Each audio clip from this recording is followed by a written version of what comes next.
busted. What's going on, guys? I love using that. Yeah, the reason why I used it was because I guess we missed a week of a podcast, unfortunately. But remember Austin Powers when Frau's like, I'm late. Kind of. Okay, she's talking about being pregnant. Oh. Was he like thinking it was something else? Yeah, she's like, no, you're actually on time. He's like, no, I'm late. And just enunciated it ridiculously, and you're like, what's going on? Yeah, she's funny. But anyways, guys, it's been a really crazy few weeks, and I was talking to my grandma today, and I was just trying to sum up these past few weeks, and I couldn't even get everything out that I needed to get out, and the conversation was almost an hour. So it's just I don't know where to start. Well, yeah, that happens when you don't talk to somebody and you have a ton of things that happen in your life, and you're just kind of like, where do I begin? Yeah, because I feel like when you talk about something, it leads into something else, which leads into something else. You're like, oh yeah, I forgot, and then everything's kind of all out of order, and it's like next thing you know, you're in word vomit, and the person's kind of like, wait, what are you I can't really follow you. Wait, what? Yeah. Say again.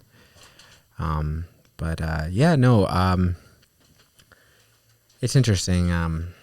Speaking of grandmas and older people, and thinking in my mind about, I don't know, something, has been on my mind recently. And that's my old man Laka, just been thinking about him. And, I don't know if you guys know me personally, but I've had a dog for a while now. His name is Laka. For 10 years. For 10 years. I got him when he was 3. And he has been there through everything, every kind of big moment in my life, my adult life. He's been through. He's been there with me, and it's really sad because he's getting older and he's getting sicker, and he is having dementia, and he is blind, and he is losing himself slowly. And although he can't talk, and although we are not the same species, I feel like I'm losing him. And that's a very mind-opening experience. And I've never been through that. And You've never really been through somebody dying close to you? No. Even a human or a person? No. Yeah, I think that's interesting in itself. It'll be one of the first maybe closest people to you that's died. Because I feel like it's hard to classify a pet as a pet. By the way, in the background, once again, we have Oreo, I believe he's 8 months now, 8-month-old Boston Terrier. Jesus Christ. He was sleeping nice, peacefully, and of course we start now, and he's playing with a Furby or something, throwing it around, so I might have to take it, but... Yeah, it's crazy. I don't know if anybody has gone through losing a pet, especially a dog or a cat, and how intense that feels. I don't know. It's oh man, I found myself looking at old pictures of him, and just really? Dang, Well, I feel like you're kind of losing a part of yourself, because think of all the things that you've gone through. All right, we should take that part. Yeah. You want to give him that sweet potato treat behind you? Yeah. Here, give me this. We'll just you'll switch through. Good boy. Oh. Yeah. I thought I was gonna deny it. And be like, no, Yeah, he's too good for it now. He's eaten people food before. He's gotten used to it. Oh well. What I was gonna say though is I feel like Laka's been there through so much stuff with you, the birth of Maya, the craziness of life, college, high school, everything, Peru, Breakups. Yeah. Yeah. And I think that it's kind of it's genuinely a brother, and I think it's interesting because people on the other spectrum who are like, yeah, it's just a pet, it's no big deal. I don't think people understand how. Now I totally understand where people don't go to class or school. It's yo, my cat died, my dog died. I'm like, what the stupid. Like, Yeah. you just want to get out of school. Literally, like, looking at me like I literally just shot them in the chest. Like, how dare you? Yeah, you And I'm understand. like, oh, whoa, I'm sorry. I did not mean that. But now I'm just like, stupid. Yo, it's stupid. You should have known. But I think it's like, this isn't just, so this is kind of a long time coming for people who don't know Latka. You know, he was the runt of his family. He's a Boston Terrier. He's small. He is very small in size compared to other ones. A little special. His eyes, you know, kind of cow eyes, go both ways. Not really sure what he's looking at, but about, I want to say 2 years now, he started going blind, and he used to be very rambunctious and go after balloons and soccer balls and be obsessed with like that. He was never an outdoor dog. Loved to stay inside. Not a fan. Although it's nice knowing that like there were times where I would go play soccer and, you know, Maya was a small wee baby, and, you know, her and her mom would come and they'd bring Laka, and it was nice. And during the summer, and he would just go, that like lasted like 3 days, because he would go crazy when he saw the ball, and you'd like literally hear that shriek, because he couldn't get there, but he saw it. Yeah. And you know, like it's like, oh my god. And he's going crazy. He's obsessed with soccer balls. Yeah, and he still is. He still goes crazy. You just can't find it as easily. Yeah. And I think that's been kind of sad. That was really hard. And then having to deal with him going to the bathroom and like feeling like upset and angry, but understanding that like he's a dog, he lost his sight. And more recently, well, I want to say about a year ago now, I think I want to keep, it's not Alzheimer's, it's dementia. Yeah. His dementia has started acting up, and at first I think it started in the beginning of us being quarantined. I would bring him outside to go to the bathroom in the mornings, and he just couldn't find his balance. He was kind of like walking in circles, and he kind of grew out of that. But then more recently, it's been progressing to up into it like that. Okay. Yeah. More recently, it's been him getting waking worse up in the middle of the night. Oh man. Screaming, barking. I wasn't sure if he was in pain, but come to take him to the vet, and they're like, he's not in pain. It's, what are you doing right now? It's dementia. And it's been interesting to watch because you're the only person who he calms down around. Yeah, and it's sad because even as of lately, he's having even more of a harder time. I think it's like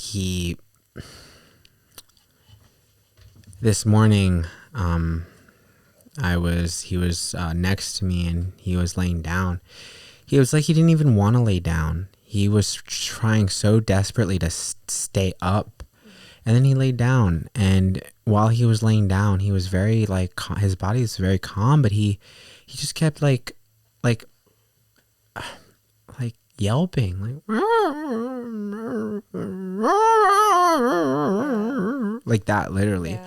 And I could only describe it like a bad dream, but he wasn't dreaming, and I could only think that he genuinely knew in that moment he was sane. And he knew that something was wrong. Yeah. And he was very scared.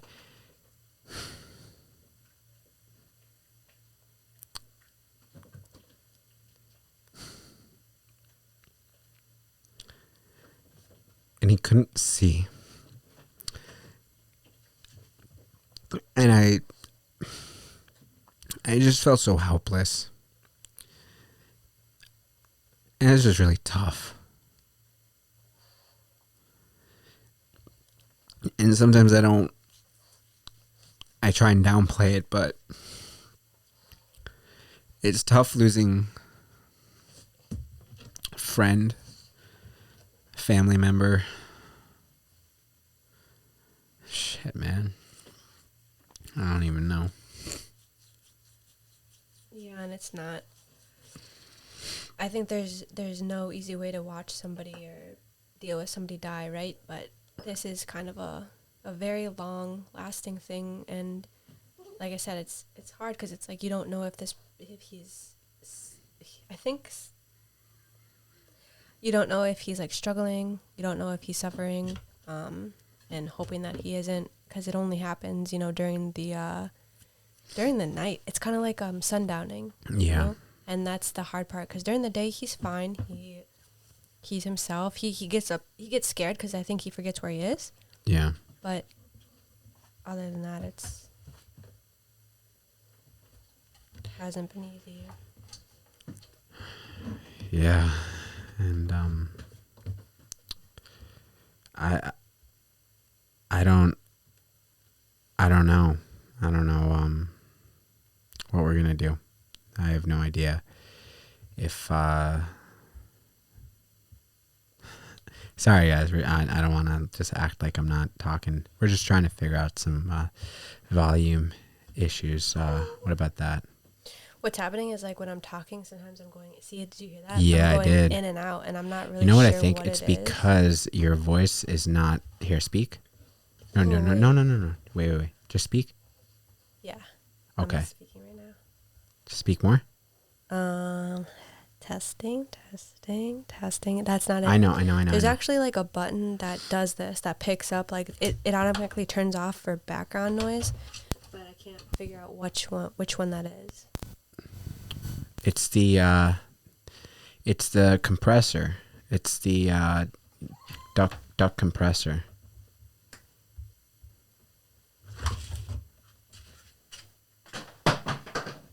Go get it, Oreo. Go. I think. No. Voice. No. Audio processing. It's the compressor, but everything's on. What is this? I don't know what that is. Sorry, guys. We'll just have to go with it. And sorry, I'm coming like in and out. Well, that's kind of what I'm hearing in mine. Are you hearing it too? No, I think because like I'm talking like straight and I'm not even like moving my voice. Yeah. But I don't know. I just it's been stressful. It's definitely taken a toll, on work and writing, music and progressing in that way. But I try and get through it.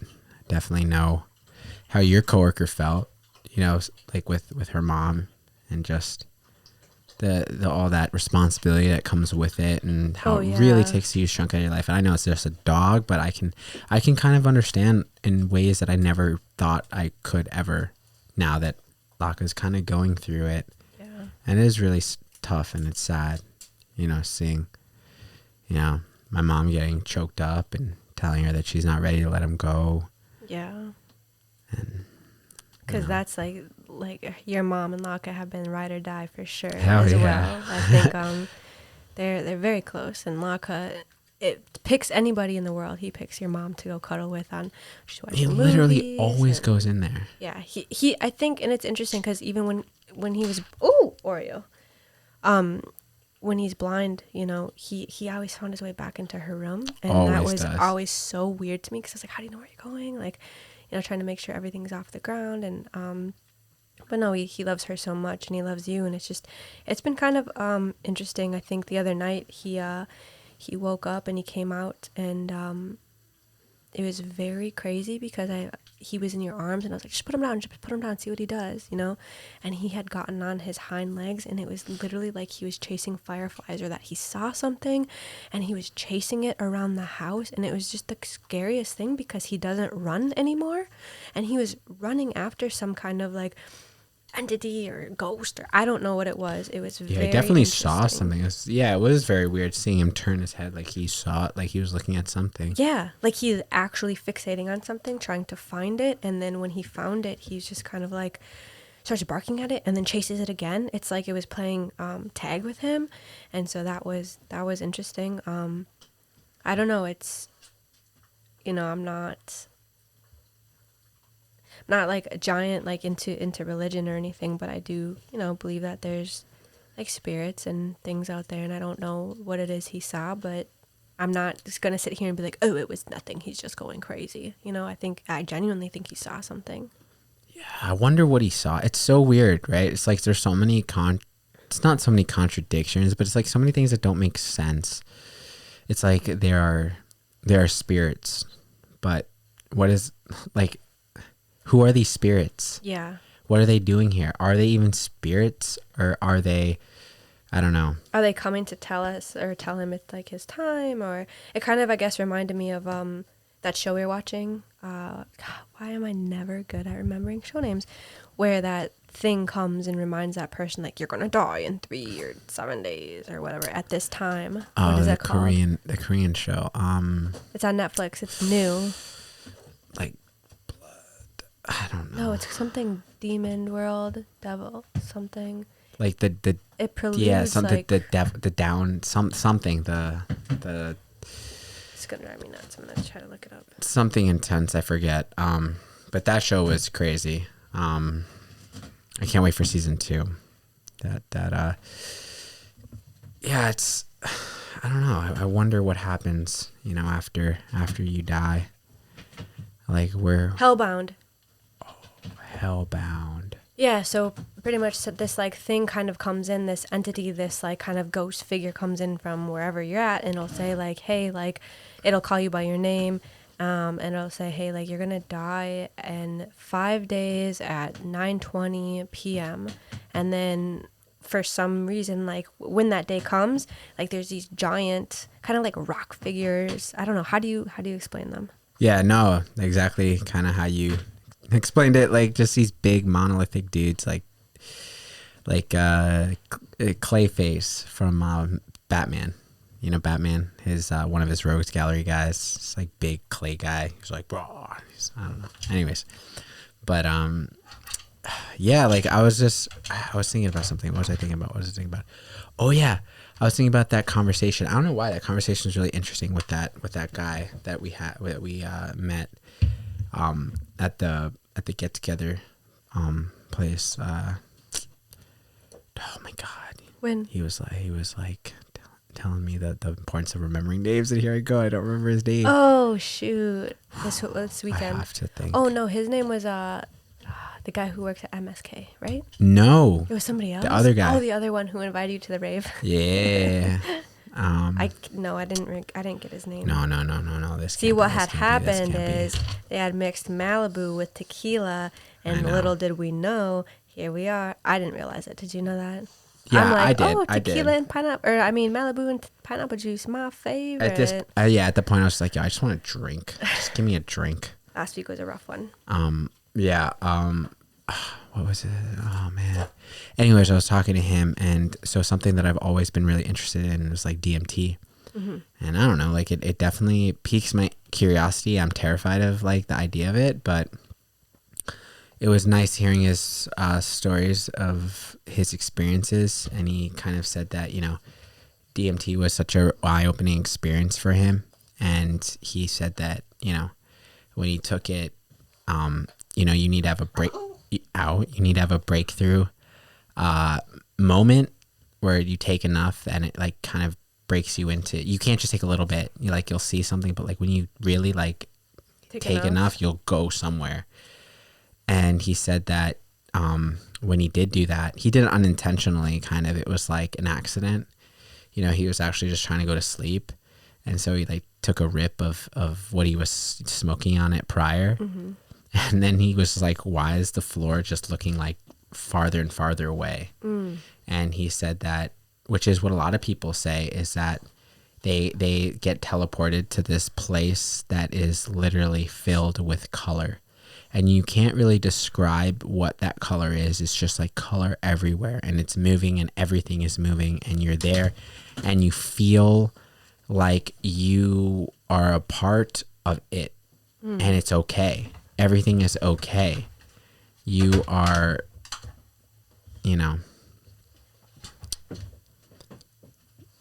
sorry, Oreo's pretty distracting. Involved in any, I don't, you know. He said that you know, somebody close to him was you know, telling him that at the end of a tunnel, like telling him that it's okay, everything is okay, you're gonna be okay. Yeah. And it was like a very like calming entity, figure, somebody he knew, but You think that's something that Laka saw? No, it's circling back.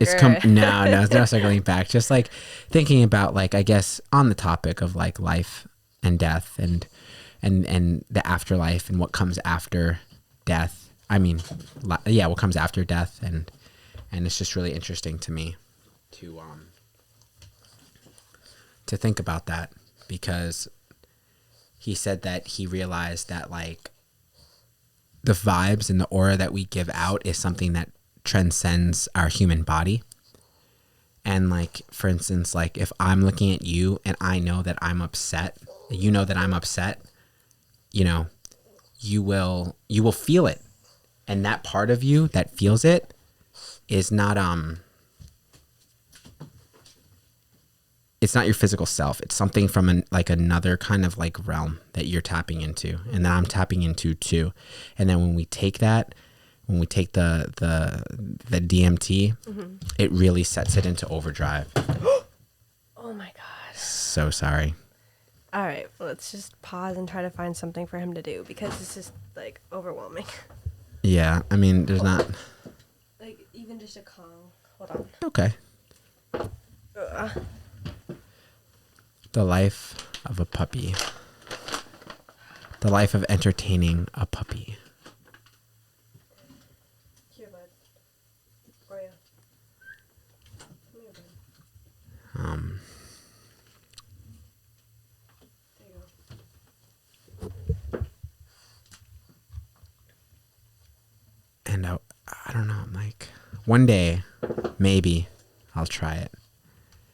I'm interested in like microdosing, like mushrooms, and seeing that. He said that is actually like the way to do it. Yeah. Like if you want to get there, it's like passing courses. Like you can't get to like English 3 if you haven't done English 2 and then English comprehensive, because it just won't make sense and it'll be too overwhelming for you. Right. And that's why like those like little drugs here will get you more in tune.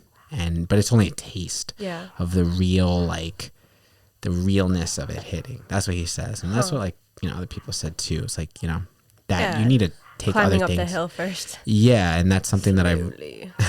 yeah. And that's something that is interesting. It does interest me. Because I definitely want to know who I am even deeper than I know myself now. It's interesting having these conversations too, because I remember as a kid listening to other people. Also, P.S. like, sorry, there's so many dogs in the background. Our neighbors, I don't know what they are, like a dog walking service, and it's. They're not. Don't use them. Don't ever use them. Anybody who has dog walking like services. We hear is literally ridiculous. Like, this is so totally side note, but like the amount of times we've called 911, the amount of times we've called 311, like nobody cares.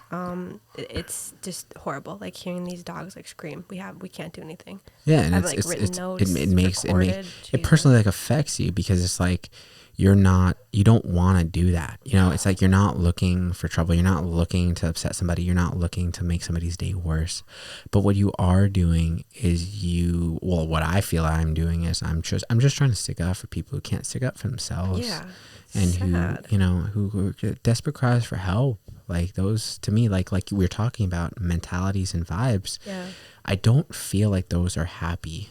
No, those are not happy. They're like screams, and it's like it's hard because it's like what do you do? You know, you're not trying to cause problems. You're not trying to cause confrontation. It's already like a hostile, like they're already super hostile. But anyway, sorry. Just a side note: when you hear like that extreme amount of barking, I don't even know if you can hear it, but I can totally hear it. Yeah. That's what it is, unfortunately. But yeah, just going back to like microdosing and stuff. It's funny because I remember being a kid and being like, yeah, that's some hippie shit. I would never do that. And like, I would never do drugs, and I would never smoke, and I would never do alcohol, you know, whatever the case is. But it's really nice. Also having friends and stuff that people, you know, friends that actually are open to exploring that, talking about it, not being weird about it, because I definitely know some like straight edge people too who are just like, oh, that is like there's no such thing. There's no other like worldly things. Aliens don't exist. Things like that. And it's just, you know, those are interesting to each its own, but it is nice to be able to have those conversations like we did over the weekend. Yeah, I mean, like, I don't quite understand that mentality in a way, because, you know, if you're trying to get anything from this world, I believe it's to know things, to experience things that you haven't already, I guess, per se. Kind of like learning more about yourself. I don't know. And if something can, it's not like I'm just doing it as a whim, not eating like these random berries that I just saw and I just had this. No, it's like people have done it and they're telling me, you know, their interesting experiences that they've had. And I don't know, I'm like low-key at that phase where I'm like, I think I've heard all that I can hear via like somebody telling me. I need to experience it. But it is very scary and I'm very like nervous about it. I'm not like a hippie full force yet, you know? So I'm like, I don't know, the taboo of it. Like, it's like, I'm just scared, like, you know, your mind. I just think you have to, like, for me personally, I think I just need to get into like a better place to be able to even start something. I just think like, I don't know. Like, I think this week actually kind of really scared me. So a really quick recap of a few months ago, I was in the hospital for a kidney infection. Went to the emergency room after going to urgent care, and I was there for maybe like 3 or 4 days. Yeah. And anyways, came back, everything was fine. But this week on Monday, I had like a yearly annual, and I had like all my levels tested, told them about the kidney thing, and they're like, oh, we're going to test your kidneys and make sure everything's working, blah, blah, blah. Took all these tests. And so it was weird because like on Monday, starting around like 5 o'clock, I started feeling really sick. My kidneys, like my back where my kidneys hurt, the exact same spot, started happening, like flaring up again. I was like, shit, I'm gonna have to go to the emergency room actually. And I kept getting tests back from the doctor's appointment, and it's like everything looked normal. And then come Tuesday, I started getting a little bit better, and I'm just kind of like was scared. Like, was I so stressed coming from the weekend, coming from last week, that I genuinely made my entire body believe that I had a serious infection again? Like, it's kind of scary what stress can do, and I think that I'm just like, my head is just in so many other places right now. And you know, it's scary too. That I was meaning to talk to you about this actually, is that as scary as it being as health detrimental as it can be, it's very, very toxic. It will ooze onto other people as well, and it will create a environment of stress. Yeah. And I'm just like trying to be like very aware of that, because I do know it's like, you know, when you are in a relationship with somebody, any kind of relationship, you will mold with each other. And whether or not you mold the good parts of yourself and the bad parts, it will be molded.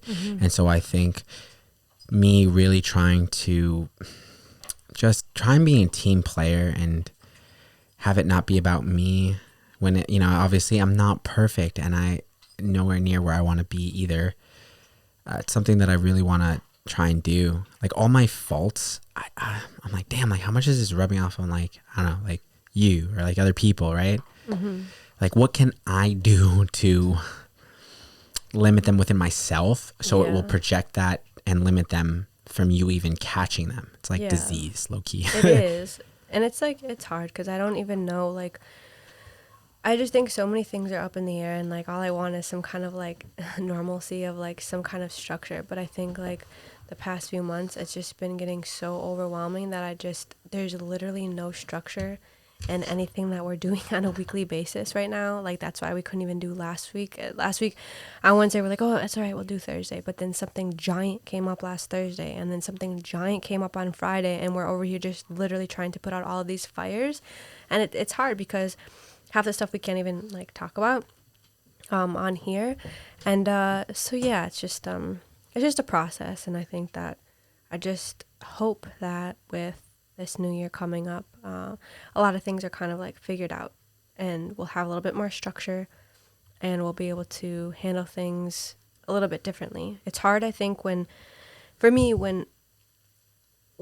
it's like, an example was like 2 days ago, when I'm sitting here and I'm dealing with my adopted family, not adoptive family, my birth family, they're going through like this giant crisis right now. And then you're coming in and you're telling me about what happened with the car, parking the car, and Oreo sitting there crying, and I have work like right in front of me that I'm trying to do, and I'm just like, then I have somebody on my phone. It's just like it's very hard. It's very overwhelming, and I'm just kind of like, how do I manage and structure all of this stress, and like how do I like divvy it out and like give it to and like help people at certain times and not get stressed on others. And I think that's like the hardest part. Yeah, and sometimes I think about those moments and I think, well, the reality and the very cold hard truth is that the more you get to where you want to be in life, the more stress will come with that. And that's why you see burnouts of people who get to where they want to be very early on in life and they have no structure, and it's like all great until it literally everything adds up, so it'll crash and burn. Yeah.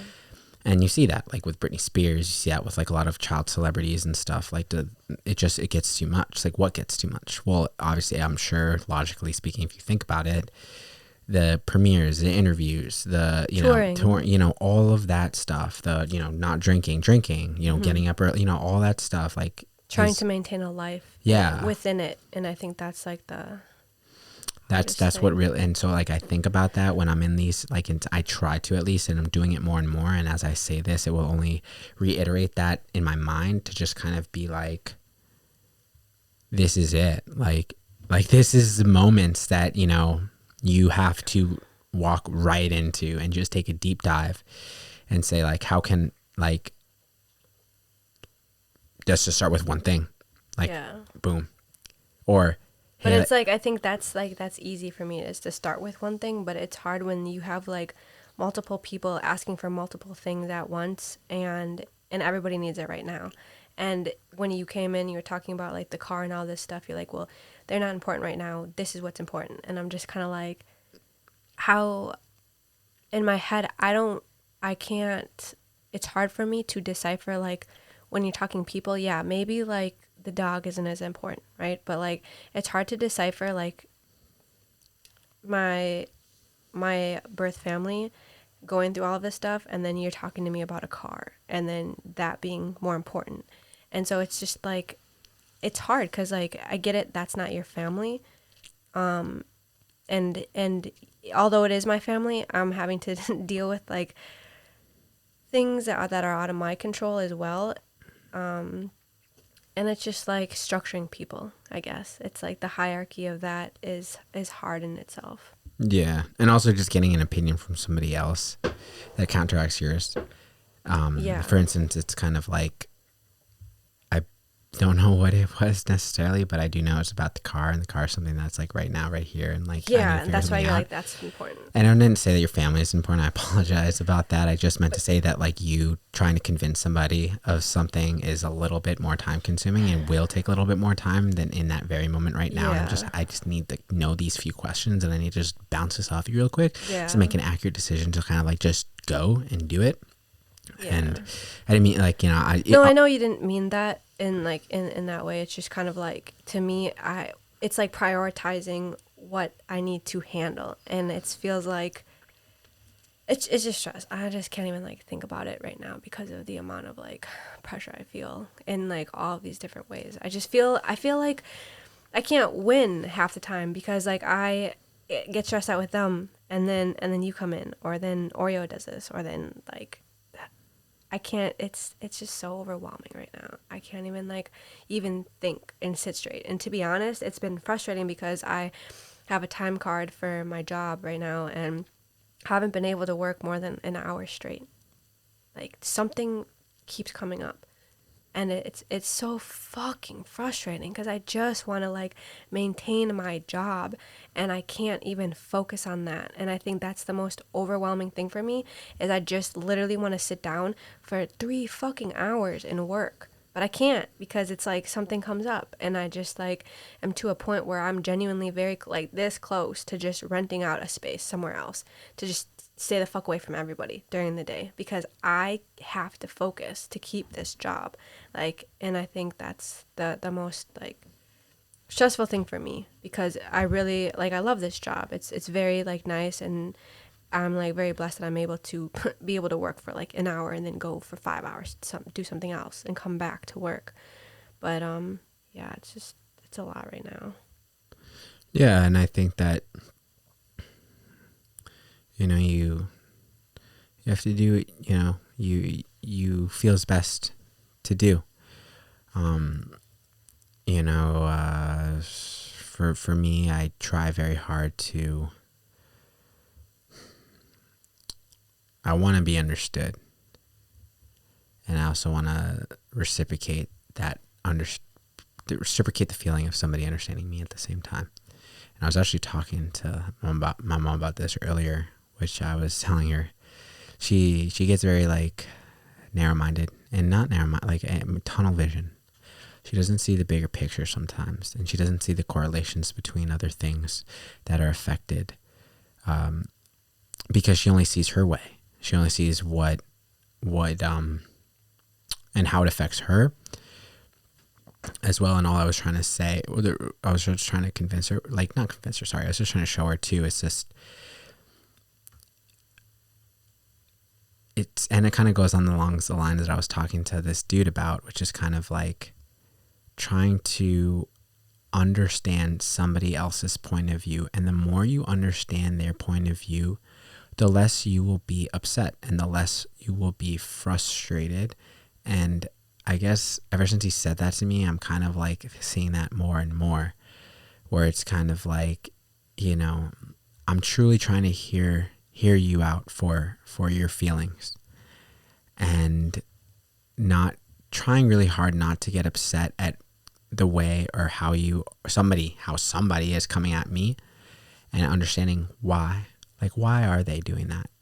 Or like, and trying to hear that out more, so I can better help them, and maybe through me understanding, they will feel more understood, and therefore de-escalating a situation. And that's kind of like, I don't know. It's just one of those thought processes that I'm trying to adopt in my head, because I don't want to be a problem to people, and I don't want to be it's like interesting, because it's like you can understand somebody, but I don't know. I think maybe I'm just like a pussy and like a pushover, because I feel like, so here's like a big thing that's happening. Make a long story short, my birth dad fell. He does construction, and he was in Peru, and he fell and he broke his arm. Went to 3 different doctors. They are all saying different things. A lot of this doesn't matter, so I'm just trying to like skim over it. He's not going to be able to work, and he's the only person who brings in money. And so I'm sitting there with my sister the past few days going over bills, who pays what, exact bills, numbers, trying to crunch numbers, trying to see how much I need to help. And this is kind of off topic, but I already pay my brother monthly, only because, and none of my siblings know this. Nobody knows this, and shit, maybe they're listening and they find out, I don't know. But I'll just be honest and say that the only reason I pay him is because I feel like genuinely he's the only one who will get out, and everybody else is stuck in their traditional ways, old ways. They don't really want to get out. They're very negative to an extent, and I just genuinely feel like he's the only one who can get out of the house, can get out of like the lifestyle, and start a new tradition, start a new family, start just a new way of living. But going back to this, sitting there trying to figure this out with my sister, trying to bring up ideas on how my mom can figure out, what she's doing and making a little bit more money. And I'm just getting like bashed over the head with like, no, this won't work because of this, and this won't work because of that. And like, I'm kind of like getting glimpses of like me and you, because that's how I feel like I am at times. Like, I'm just super negative. I'm like, before you can even finish your sentence, I'm like, no, it's not going to work because of this. And you're over here like trying to like keep me afloat. And I think it's like, so I'm trying to deal with that, and it's interesting because like you're not as close with your birth family. So I think if something like this were to happen to your birth family, you'd be like, well, like that tough shit, like I don't know what to tell you. I don't know, mate, I could be wrong. Yeah, no, I mean, yeah, I think a lot of it is because I am trying to consolidate the people who I care about, and I don't care. It's just, all I think about is at what cost is this affecting me? Yeah. And what is the return value that I get for the people who I'm being affected by? If I reach out to open, like for instance, like my friend Ronnie, he, he called me a few times because he wanted to hang out, and then he decided, I'm not going to call you anymore because I understand you're dealing with life. And I just went to find another friend who would help me and be with me during the times that I wanted. And I'm like, yo, not great, man. Like, like with no sarcasm. I know this sounds kind of sarcastic, but I'm just like, that's awesome. Like, I feel kind of bad, but I understand because I wasn't there for you. Yeah. And that's okay because you're telling me that, like, it's all good. Like, Right.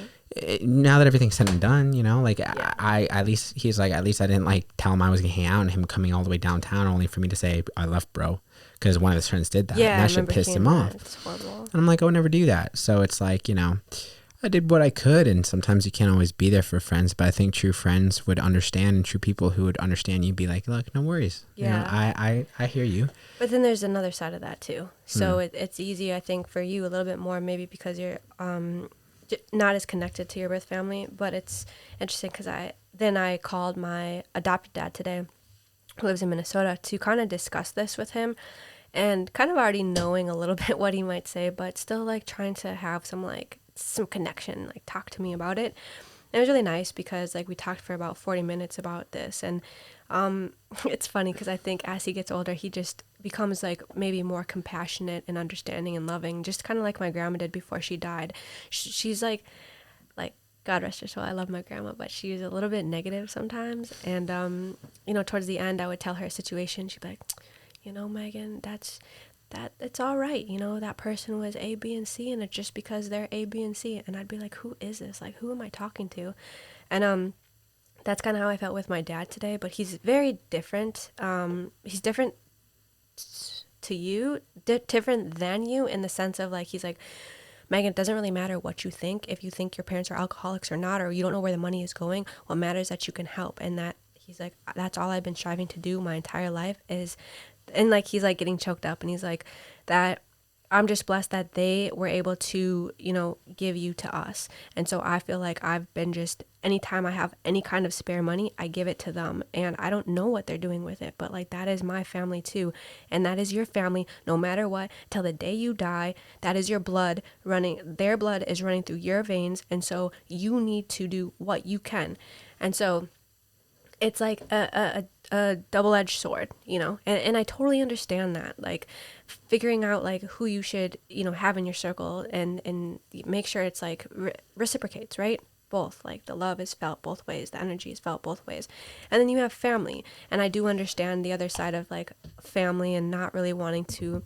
I have family who has like the same last name. Obviously we're not blood because I'm adopted, but like I don't talk to them because of, a certain amount of reasons, and it doesn't matter.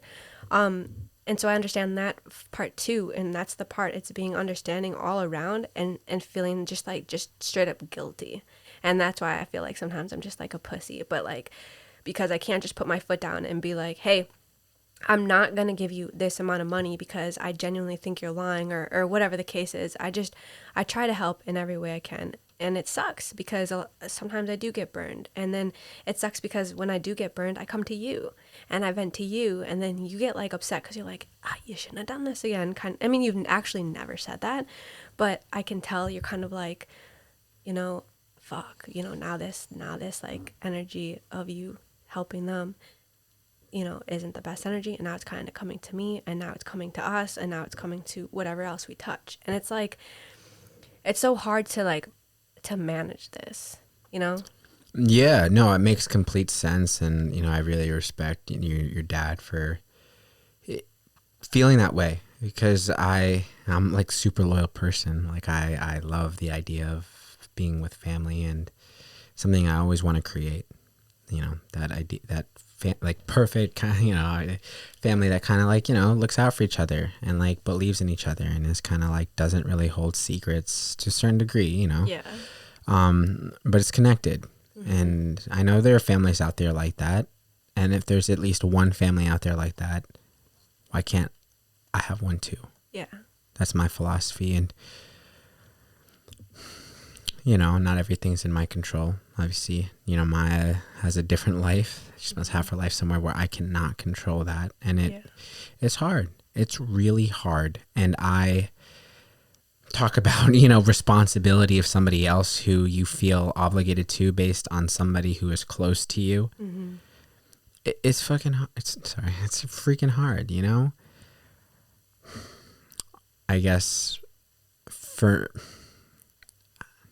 what the hell do I know? But this is how I feel.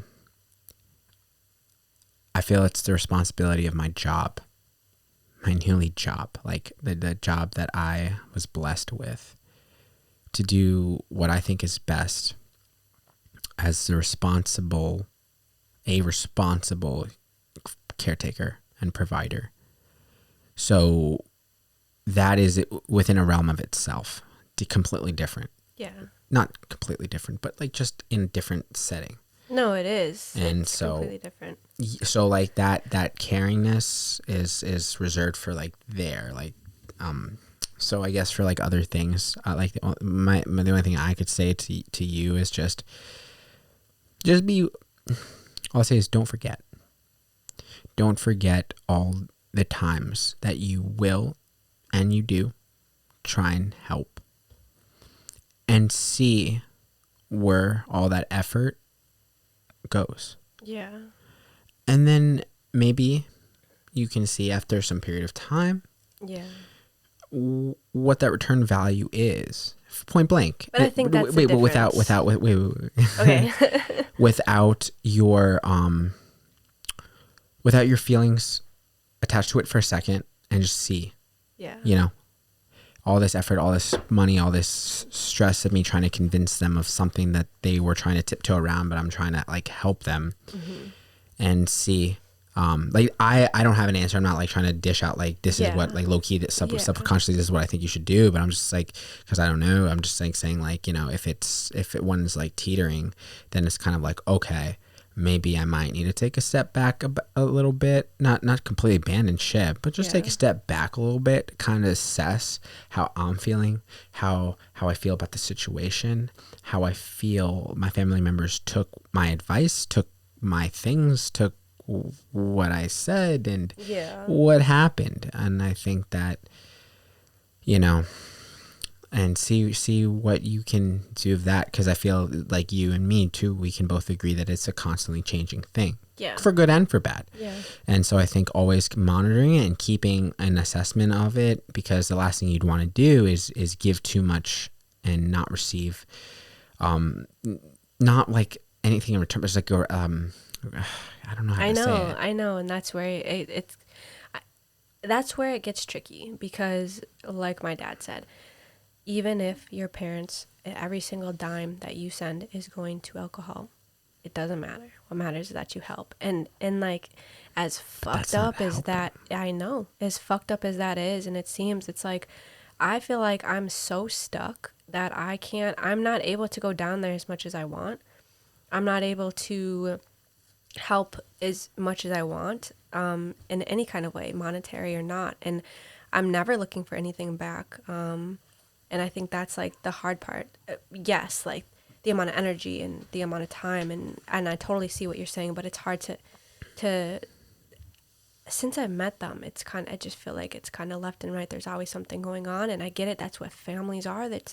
Nothing's ever perfect. So, you know, if our family, me and you, like right now, are going through some shit, it's like, and you know, having an adopted family in Minnesota, and they're going through their shit, and your mom going through hers, and then I have another family on the side going through theirs. It's not anything easy. I think, to be honest, it's not, like, I totally agree with what you're saying, but I think it's more me focusing on how I can not take it as personal when they don't do what I want them to do.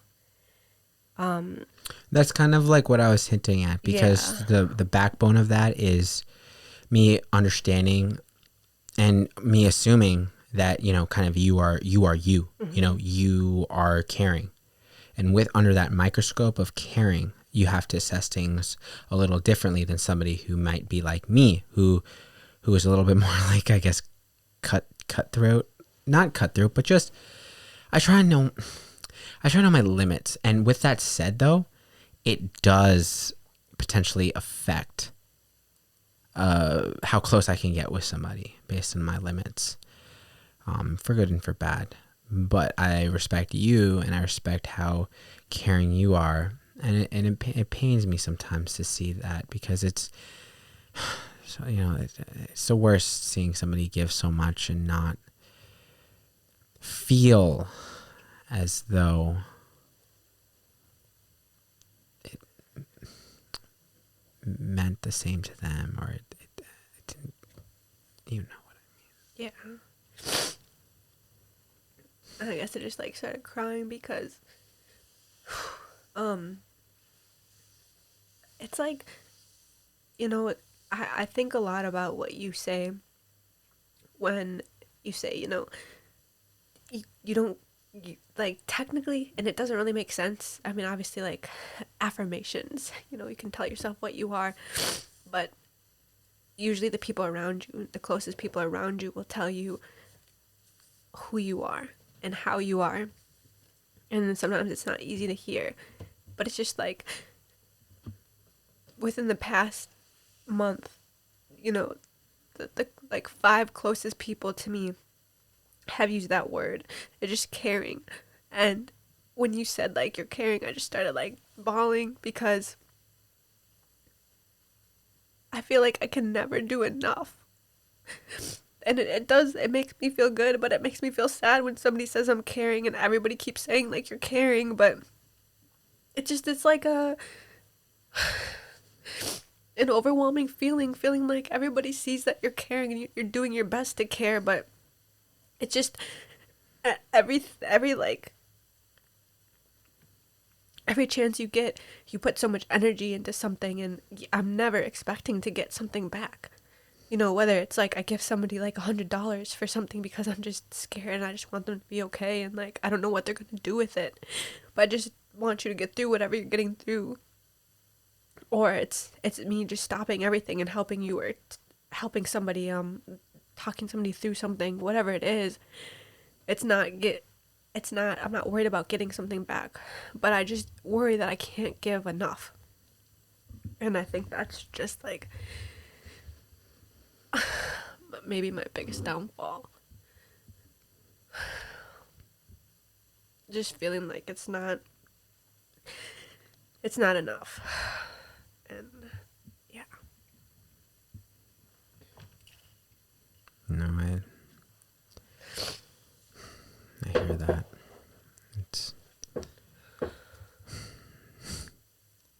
It's a pickle. And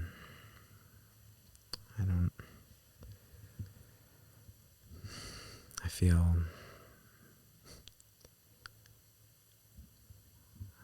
I guess, I don't know. I don't really know how like when you're saying that to me, I'm taking a deep dive in myself, and I'm trying to scale myself on like how caring I am. Like based on Sorry, I didn't mean to just laugh. And I'm just like, dang, like I don't like what. Who am I? Like how do I fit into that? Like, why is it that I feel differently than you, but I do feel as though I care? Maybe just like you too. I don't feel like I do though. Like, I don't know.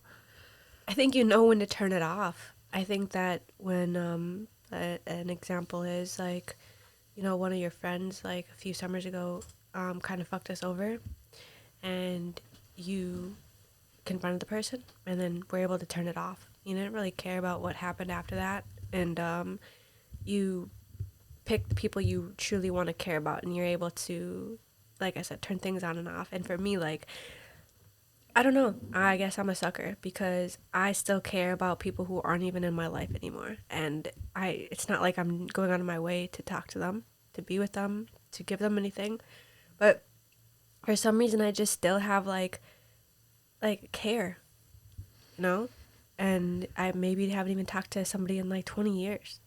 But I don't know why I still care. It's like the most frustrating thing to have to worry or think about something that you aren't even a part of anymore. And I guess that's the difference, is like you do care. You have like a really big heart, but you also know how to kind of turn it off, I feel like. Maybe I'm wrong. That's how I feel. No, you're kind of right. I guess I just went through it, of wanting to have so many friends around that you didn't really know who was there because I wanted to be there, who was there because you were keeping it alive. And I came to the moment too where I kind of like let go. And I think, my friend that you're talking about was the final straw. And it was the final thing of me like kind of free falling and letting that go. And it was really hard for me to do. I thought a lot about it for a variety of different reasons. But then I feel nice because the people who want to be in my life, I want to be in their life too. Mm-hmm. Like Ronnie and like Frankie, really cool guys, like really cool guys. And my only regret was being stupid enough like not to like hang out with them more. I really like hanging out with them. They're really cool dudes. I loved that Frankie wanted me to stay. Yeah. Wanted me to play. And I would give nothing more than just crash at his place and play all freaking night. Yeah. I was this close to like finding a spot on the couch, but there was not. And I was know. Like, you play, like you guys play video games, just chill, do whatever. But we're talking about like hierarchy, and I know. And my daughter, at home. She comes first. And I need to be there for her. Yeah. And as much as, and I know that Frankie would understand that. Yeah. And I know that all of them Ronnie did. would That's did, and yeah, and oh man, the best. I'm so sorry, dude. I forgot your name. Fuck, that's not good. I'm like Look really at your like phone, because I know you guys saved numbers and stuff and texted each other. Yeah. But I think that's the coolest thing about friends is like them still, being able to pick up, and be very understanding of like the things that you're going through. Jeez, it's already 9. It's not Mike. No. Wait, was it? No, that was the other guy, the MSK guy. Oh, really? I thought his name was something else. So this was last, this is the 4th, Sam. So December 4th. I don't think You didn't maybe text him? You probably just exchanged numbers. Yeah. But I was talking with him on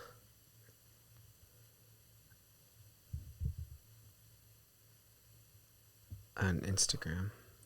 Oh.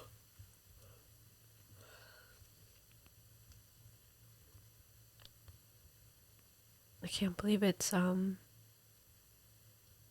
December's already here. I know.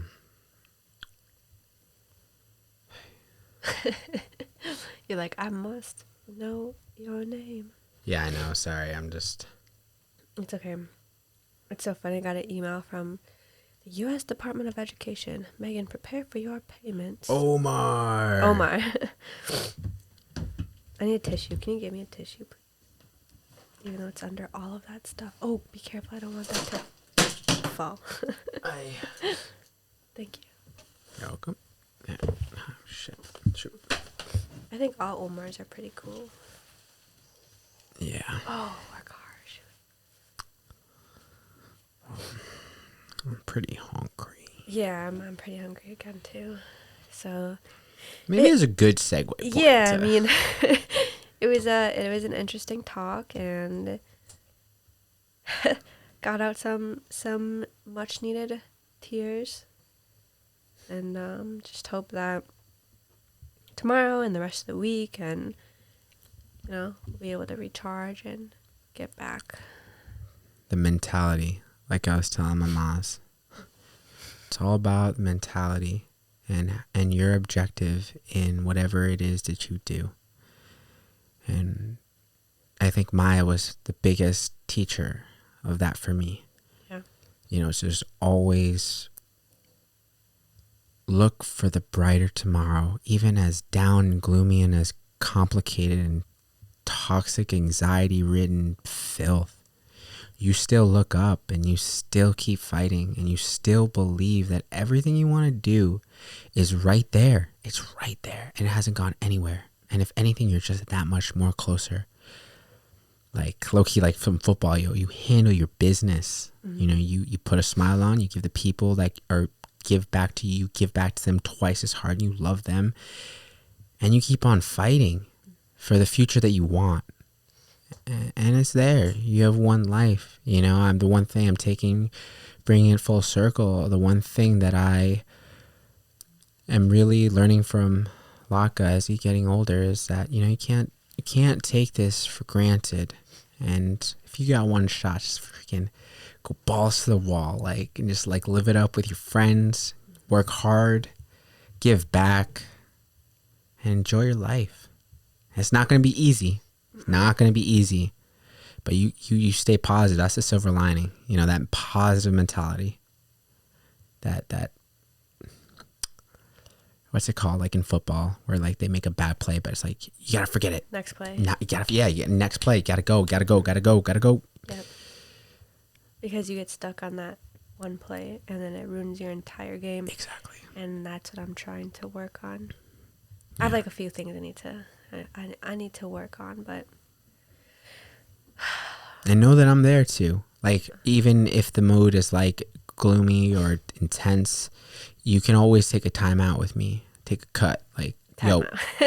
like time out. Hold on one sec. Can I just like talk to you for a second? You know, like, and know that and trust me. You know, within time that I will always hear you out, and because that's my goal is to have people people that know me know that Sam understands. Sam is there. Sam will hear you out, and Sam's a listener, good listener. Mm-hmm. And you know, that's just know that in your times of struggle, of despair. That I'm like, what's good? Life's good. Let's talk. You're like, oh God, what's happening? Like, oh my God, everything's falling apart. I come in like very happy. You're like, yo. I'm like, you're all right. Like, can I help you? Or you just like, it's like some of those days, like you come in and my face is just like completely like down. And you just like start massaging my shoulders. I'm like, but I think you're right. That's the one thing to think about is like, there's nothing, you can't go backwards. You can't go forwards in the moment. And like, you know what, the one thing I want to say before we wrap up is like the most annoying thing I'm annoyed with myself right now is I'm like, let's just get through this week. Let's just get through this week and it'll be fine. It's never fine. It's never fucking fine. But what I want to just understand is that let's get through this first 3 minutes and let's just like battle this out. Let's like just keep working through. Let's have dinner. Like, let's just like enjoy that. Yeah. And like for that time. And I think the one thing too that is like the most interesting thing with me as well that could help you is that I'm very elastic. Yeah. So if I'm fighting with somebody and I say like fuck you and I'm not gonna talk to you and they come and say like look, like I want to I'm sorry, or like, or can we talk? I'll be like, let's talk, man. The coolest thing I think about you though is like, and maybe we can talk about this next week, but is like when we kind of get into it and we're just kind of like, you know, like raise our voices a little bit, and then like you leave, you go do your thing, and I'm chilling, doing my thing. Then like I can't really focus on doing anything, so I'm like, damn, I just want to like say sorry to Sam because like I had a ridiculous amount of attitude and just want to go say sorry. And then I come in and like I'm really trying to keep a straight face because I want you to know how serious I am about like saying sorry. But the second I look at you, you give me the cheesiest smile, and like then I can't stop smiling. And then, like, you just stand up, and then I just go give you a hug, and then it's better. You know? That's the kind of shit I like. Yeah. And it's all uphill, you know? Where it's all, it literally, like, I think we know how to heal. And I think we know how to, literally, it's so cliche, but, like, grab life by the balls. Like, legit, you know? Mm-hmm. Take command, take charge. Start controlling, you know, understand, like you said, what you can't control. Or not controlling. Start not controlling things, I think, is more the problem. I guess, that controlling the uncontrollable things. Like being like, I can't, like, I understand this is out of my control, but I can control how I approach it. Like Yeah. I control what I can do. Right. So, anyways, sorry that dragged on a little bit. It's time to But eat. yes, it is. I'm starving, and I appreciate everybody who made it this far. Hope you enjoyed our talk. Hope you have a good night, good morning if you're listening to this. Hope you have a great day. And like always, I'm Sam, and Megan?